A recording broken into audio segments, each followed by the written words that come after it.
You need to be more like a dog. We don't need a bunch of cats in here looking in the mirror. Do I look good? I got my extra bands on. I got my other shoes on. We need more dogs. And welcome back to the latest and greatest episode of the 7 Points Podcast. My name is Jayton May, joined as always by my co-host, Quentin Crisco, as we start our division breakdowns, where we go through all 8 divisions in the NFL, break them down team by team, let you know what we like, what we don't like, talk some win totals, maybe some future MVP odds that we like, just going through it all, breaking it all down, and starting out with the NFC South today. Tampa Bay Buccaneers. Bay Buccaneers. We should have seen if we could get John Gruden on to talk him. He's going to be the next coach of the Buccaneers, I think. He just might be the way he's playing it. Yeah. Coached 4 different times for 2 different teams. Yeah. Impressive rates there. And honestly, I mean, Jayden, what do you think of Todd Bowles? He's Todd Bowles. He is Todd Bowles. That is a fact. I don't know if I have much of an opinion on Todd Bowles. I think he's a good coach. I think they're going to go out there. They're going to win games. I don't know if they're good enough to compete for a Super Bowl, but if you're a 11 to 12 to 13 win team that maybe sneaks into the 2 seed, I don't know if I want to play them on Wild Card Weekend. Who do you think the best head coach is in this division, the NFC South? Who's the Panthers head coach? Dave Canales. Maybe. Is it Todd Bowles? I don't know. It's not. Is it? I mean, I was going with that, I was going to ask, like, if you had a Matt LaFleur in there, if you had a Kevin O'Connell, are they a Super Bowl contender? But there's no coach like that in this division unless Dave Canales becomes that guy, you know? Yeah, they had Liam Cohen. Yeah. As the OC. I think losing him hurts Dave a lot. Canales is OC 2 years ago. Yeah, I think Liam Cohen's a better coach. But Duval. Mm-hmm. No, I mean, Todd Bowles might be the best coach in this division, but it's hard to win as a defensive head coach these days. Yeah, I mean, I don't know. I see this roster and I'm like, man, they have so much talent. And I think that he gets more out of his defensive backs than he has in talent, which is, that's his calling card, and that makes sense. And I think that all tracks. But like, if he was a coach who get a little more out of the offensive end, I can't help but wonder if this team would do a little better than it does. And that could be idealism, of you sit there and say you don't throw out a good coach just because he's not a great coach. Yeah. I don't know. I ended up in a weird spot with that, but I just can't help but think it and wonder it. Yeah. Well, when you look at this roster on the defensive side of the ball, what sticks out to you immediately? Vita Vea and Calijah Kancey with Yaya Diaby and Hassan Reddick. I mean, that is... Yeah, I was going to say defensive line. Handle. And Hassan Reddick isn't what he was, I don't think. Like, I went and looked at... How did he play last year? Or did he play last year? He played with the Jets, and he only played the back half of the year. And yeah, because he had that contract, like, that... Because I remember him not playing at the beginning of the season, but I don't remember him getting on the field. But the Jets are also a dumpster fire. Yeah, I mean, so that's what makes it tough because I went to NFL Plus and I just looked up like Hassan Reddick 3rd and long pass rush snaps, and there wasn't a lot to really like there. Like but at the same time, the Jets were in a complete dumpster fire by the time he started playing. So it's kind of like, how much what positions was he put in to really do well? Like, when I think Todd Bowles is going to get more out of him than the Jets did, I guess is really what I'm trying to say, because he likes to move guys around so much and get so varied with his fronts, and that's where Reddick really wins for you. And Vita Vea is just an absolute monster on the inside. Vita Vea is different. He's just a different football player than almost anyone in the league right now. Him and like Dexter Lawrence are the two that are just like in their own realm of nose tackle, where it's like these guys are so explosive and such different athletes at the point of attack that like there's no real way to stop them. Huge body guys. Yeah. And Calijah Kancey has a bad number here. Some of that roots to his run defense. I think he did have a bit down with sophomore year, but you know what? You give me third down, and you tell me I have Calijah Kancey at 3-tech or 5-tech. I'm licking my chops. I'm excited. That dude can get after the passer. I don't think he can play run defense, but I don't really care because that's not what I have him there for. Yeah, and if we're talking about all the teams in the division right now, I would probably if you give me week 18, one of these teams has to win the division. I'm taking the Tampa Bay Buccaneers. Yeah, I mean, I think the Buccaneers are a clear front runner to win this division. It's 5 years, 5 playoff appearances, 4 division titles in the last 5 years, 51-33 record. Like, they have done such a nice job of restocking this team since the Tom Brady, like the year that Tom Brady went there when they already had a lot of guys. It really felt like they sold out for the Super Bowl and they got their Super Bowl. And then you thought, okay, well, there goes that. It's gonna be 3 to 5 years before they're back. I mean, they go and get a Baker Mayfield that bounced around after being traded from the Browns. He comes in immediately, lifts up this entire team. Really, they're able to hold on to Godwin and Evans like they have. They rebuild that offensive line. I mean, they were kind of building it. I mean, they got Tristan Wirfs. He protected Tom Brady as a rookie, but I mean, he's been a phenomenal left tackle. They go out, they get Bucky Irving last year in the draft, absolutely stud running back, crazy talent. And then this year, I loved the Emeka Egbuka pick. I mean, I know you know how I felt about him. I thought he was one of the better receivers in this draft. I thought he was being a little overlooked going into the draft. I loved it. Maybe not loved it at 19, but I mean, I love the player and getting to learn behind guys like Mike Evans and Chris Godwin. I mean, it kind of feels like what Seattle did whenever they took JS in with Lockett and DK there. I feel like this guy could be a number 1 receiver for him, or at least number 1 target. Maybe not be that true X or whatever, but I mean, definitely number 1 target for Baker Mayfield 2 to 3 years down the road. So, yeah, I love how they've been restocking this team, reloading year after year too in the draft, and keeping key pieces. Levante David on the back end of his career now, just absolute stud linebacker, tackling machine. Doesn't miss time. A lot to like about this team. Yeah, well, on the Egbuka note, like I was a little lower on him than you and then some other people out there as well. When I watched his tape, I just felt like I saw a number 2 to number 3 option in the NFL. But the landing spot here is ideal for him. Like I don't think there's many teams that were better landing spot for him than Tampa. So I think his situation in college, obviously, basically wide receiver U. I mean, just stud talent all over the field. But I mean, I always thought he was able to shine through, even with all the star talent that he had, and then falling into a situation like this to where he continues to be kind of like that third option and be able to build into his role in this offense and find his footing and everything. Perfect fit. Yeah, and I mean, I really like the way it builds on their depth chart at this point because, like, we're talking about Jalen McMillan is your wide receiver 4 now. This dude had like 8-9 touchdowns last year. Oh, crazy good. Crazy good down the stretch. Am I exaggerating that? Was it that many? I thought there was a stretch there where it was just like he was catching touchdowns every week. He won a lot of people fantasy championships.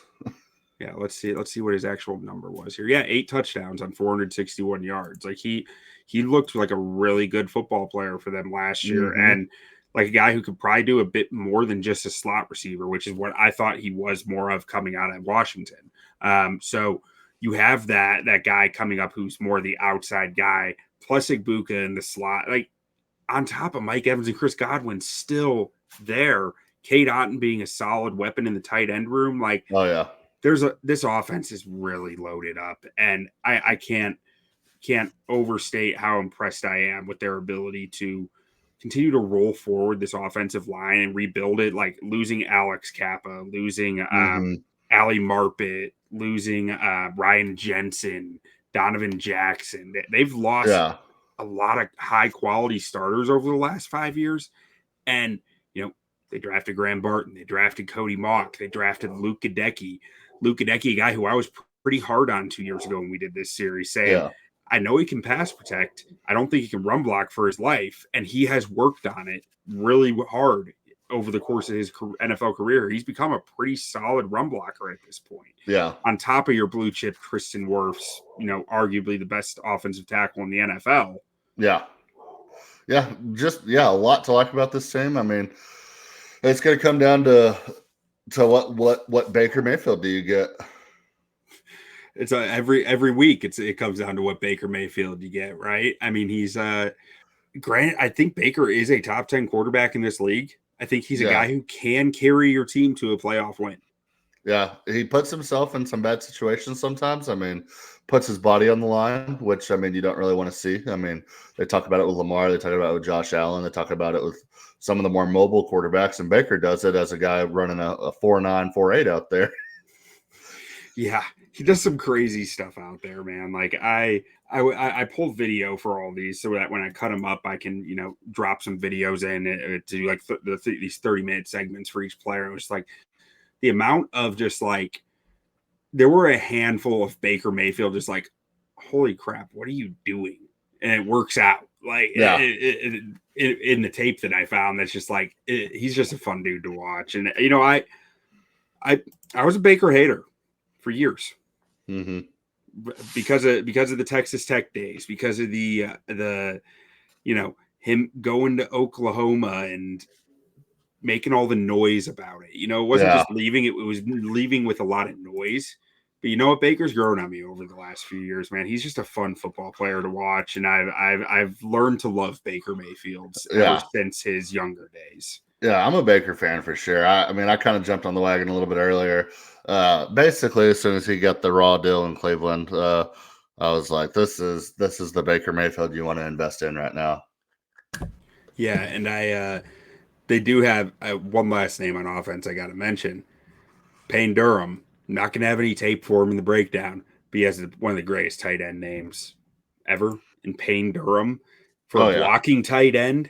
That is a blocking tight end if I've ever heard it. I loved him coming out of Purdue, even though it was like this guy's probably a 4th or 5th round pick. Like, he's my dude. Yeah. No, yeah, with a name like that, yeah, I mean, even kind of, I mean, we talked about Jalen McMillan, but I mean, where are we 8-9 years into Sterling Shepard's career? I mean, he can still go out there and probably get you a 7-catch game if somebody goes down for 80 to 100 yards. I mean, he had a bit of a revival last year. Yeah. So I mean, I like the team. I like the depth. I like the division they play in. As far as, I mean, if you're looking at opportunities to make a playoff run, I mean, I wouldn't be too worried about a few teams in this division if I'm Tampa. So no, I like the way they're set up. Yeah, and I mean, we mentioned Bucky Irving. I love Bucky Irving. I'm as big a Bucky Irving fan as there is. But this running back room doesn't stop at Bucky Irving. Rachaad White had 9 touchdowns last year. Sean Tucker, whenever he touched the ball, seemed to do something good. Yeah. And Trey Palmer was a good player at wide receiver for them too. Like the depth on this offense is really impressive. I don't love their O-line depth, but when your starting 5 are this talented and this versatile, I think you can make it work no matter what. I do wish they had a better 6 offensive linemen though. Yeah, O-line depth is so hard in the NFL too. Mm-hmm. I mean, you got to draft them and like have them stuck on rookie contracts. It's the only way to really get O-line depth. Be able to hold on to them. Yeah, exactly. If you had to find a weakness on this team, what would it be? It's probably, man, that's tough. There aren't many. It's probably in like run stuffing defensive tackles. Yeah.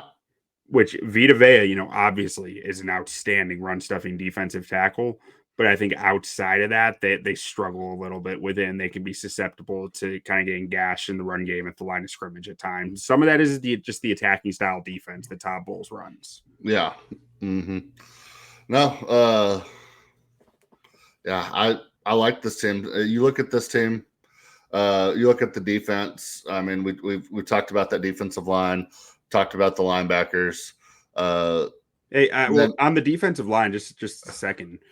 Yaya Diaby might be the most underrated edge rusher in the NFL right now. This dude is an animal. And like people need to watch out for him next year. He didn't get a lot of sacks this year. I think he only had 3, but his pressers and his pass rush win rate both point to a guy who's going to break out in a big way. Like he won more than he actually got sacks last year, and I think that's gonna show out this year. I'm really excited to see him play. Yeah, and then we look at the defensive back room. I mean, they always have good defensive back play. You talked about it under Todd Bowles. Antoine Winfield, still one of the better DBs in the league right now. And Jamel Dean played awesome for him last year. And you look at some of the receivers in the division, and outside of Atlanta, I mean, I think they'll have the edge against both New Orleans and Carolina. Yeah, I mean, I think New Orleans is always going to be a tough on the receiver front, just because Olave, if he's healthy, is really freaking good. Well, who's throwing Olave the ball? That's the thing, though. I'm just talking the receiver front. Yeah. And then at Carolina, I like some of what they're doing there, but like there's still a lot of prove it that needs to happen there for it to all for Tampa. Tampa's defense backs really get worried about it. Mm-hmm. I'm really impressed with the way that they've developed Zion McCollum here. Like he's a guy who prior to last year had barely played, but coming out of UTSA, I believe, was just an athletic freak, just a complete anomaly. And they were able to coach him up with time on the bench, and was able to jump in the starting lineup last year and be a solid football player. Might be able to get better in year 2 of starting, actually his 3rd or 4th year in the league, I believe, but year 2 of actually seeing the field. And Tyke Smith, he stepped in at their nickel corner spot last year, / kind of a safety role sometimes. And, out of that Georgia defense, he was the star defender, like the star defensive spot in the Georgia defense. And he stepped in and no problem handled the NFL. And he's probably a guy who's just going to get better with age at this point because he knows how to play the position.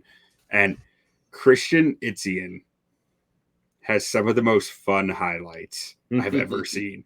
There was a play, I don't know if it was last year or 2 years ago from Etienne. There was a play where against the Vikings, Justin Jefferson is catching a football at like the 1-yard line, about to go in the end zone. And Christian Etienne just like runs up to him, rips the football out of Justin Jefferson's hands and starts running it might not have been Jefferson. It might have been Jordan Addison, but he rips it out of his hands and starts running the other way. And then Jefferson comes in and lays him out. But it was just like, did he really just do that? He just took the football away from the guy at the half-yard line. Like that. He's a dog. He's just a dog. Yeah, I love that from your DBs. Absolutely. And I like the guys they drafted too. Benjamin Morrison and Jacob Parrish are both corners that I liked in this class, and both guys who I think really fit this defense. Like Benjamin Morrison, if he didn't have the hip injury, he was probably a first-round talent. Yeah. The hip injury is a real concern there, though, because hips kind of matter a lot for corners. But, like, if he can bounce back from that, he's going to eat in this defense whenever he gets his chance. And Jacob Parrish is just – it kind of reminds me a little bit of like a Christian Etienne or like he's just a dog. Yeah. He's just a dog. He might be limited to the slot, but like he has no problem hitting people and no problem just going all out all the time. Mm-hmm. Yeah. But so, I mean, clearly we both feel pretty good about this team. Yeah. So if I'm looking at futures for this division, so you can get over 9.5 win total for even money or division for even money. If I'm looking at this, I'm probably taking the over on the win total because I think they can go over 9.5 wins. And if the odds are the same, like I think they can get to 10 I think that's a pretty safe bet getting to 10. But if Atlanta, for example, plays as good as they can play, they can be a 13, 14 win team to where Tampa hits the over on the win total, but ends up in a wild card spot. So I think the safer bet is for the same odds, just take the over on win total because they could hit 10 wins and not win the division. Yeah, I'm really surprised their win total is this low. Honestly, 10th easiest schedule by like Warren Sharp's rankings, which are just based on the Vegas win totals. Yeah. Um, I mean, they got Atlanta, Houston, Jets, Eagles, Seahawks, 49ers, Lions, Saints, Patriots, Bills, Rams, Cardinals, Saints, Falcons, Panthers, Dolphins, Panthers. Like, I don't know. 10 is kind of a weird range. I feel like that's where you just start to hit the average territory in strength of schedule. Because like I don't see that and be like, oh, that's easy, but it's not hard. And like with the talent on this team, I just have to think they're going to hit 10. So I mean, I'm with you. I'm thinking the over on the win total and just like let that ride because playoffs are low. Division is almost the exact same as the over 9.5 wins. Yeah. So if you're looking, my thing is if you're looking at the division, I don't think they're going to win the division with 9 wins. So win total to me is the clear easy. I mean, if you like betting futures, I mean you're getting even odds. So maybe sprinkle. See, I would sprinkle maybe to win the NFC, maybe not win the Super Bowl. I don't know what that would move the odds to. Maybe like 15-1 instead of 30-1, but I could see them making the NFC Championship game if everything breaks for them, especially with the way they run the ball. Yeah, I mean, I could see this team going to an NFC Championship and having a fighter's chance in any game they're in. Basically, Yeah. Like I mean, I just can't stress enough how impressed I am with the way they've reloaded this roster, and they have guys who are coming in their second, third, and like fourth year now of that reloaded roster where they're entering their prime. Like Cody Mock should be entering his prime this year. Graham Barton should be better than last year. Bucky Irving might be just as good, maybe a little better than last year. And then like guys like Diaby and Kancey and Logan Hall should all kind of be entering their prime here. Tyke Smith and Zaire McCollum too. Like we're talking about guys who are entering the best years of their NFL career. I'm excited about this team and what it could be. Yeah. The only hesitation you might have is a lot of their key talent is getting a little bit older. Chris Godwin, obviously, a lot of injury concerns. Mike Evans is getting older. Levante David's getting older. Antoine Winfield, he's even getting older now. So that would be my only concern.